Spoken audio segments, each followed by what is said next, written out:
बच्चे को जन्म देते हुए माँ का इंतकाल हो जाता है।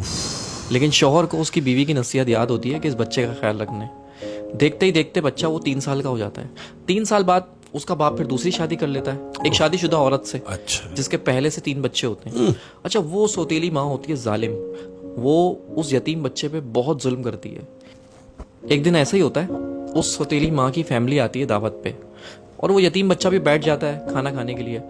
तो वो यतीम बच्चा चावल गिरा देता है, तो उसकी सौतेली माँ उसको उठाती है, उसको 2 थप्पड़ मारती है और फिर उसकी चावल की प्लेट के साथ उसको बालकनी में बिठा देती है, सर्दियों की रातों में शीशा बंद करके। अपने बच्चों से हटा के।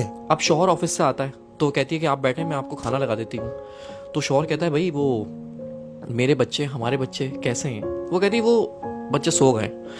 तो शौहर भी सो जाता है। जब शौहर सो जाता है तो उसकी बीवी ख्वाब में आती है और कहती है कि मेरे बच्चे का ख्याल रखो। वो अचानक उड़ जाता है और सौतेली माँ से पूछता है कि वो बच्चा कहाँ है मेरा?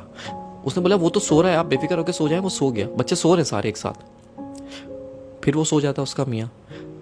फिर उसके ख्वाब में उसकी बीवी आती है कि देखो मैं कह रही हूँ मेरे बच्चे का ख्याल रखो। तो फिर उठ जाता है और फिर उससे पूछता है कि वो बच्चा कहाँ है, बच्चे सब खैरियत से हैं? उसने बोला हाँ, तुम्हारा बच्चा सो रहा है। फिर वो सो जाता है। तो फिर तीसरी बार वो बीवी उसके ख्वाब में आती है और कहती है कि अब तुम्हें ख्याल रखने की जरूरत नहीं है क्योंकि मेरा बच्चा मेरे पास आ चुका है। वो घबरा के उठता है और सौतेली माँ से पूछता है कि बच्चा कहाँ है मेरा? जाके देखता है कमरे में तो तीनों बच्चे सो रहे होते हैं, लेकिन वो बच्चा नहीं होता जो उसका सगा है। वो उसको पर याद आता है उसकी माँ को कि मैंने तो उसको बालकनी में बंद कर दिया था बाहर। हाँ।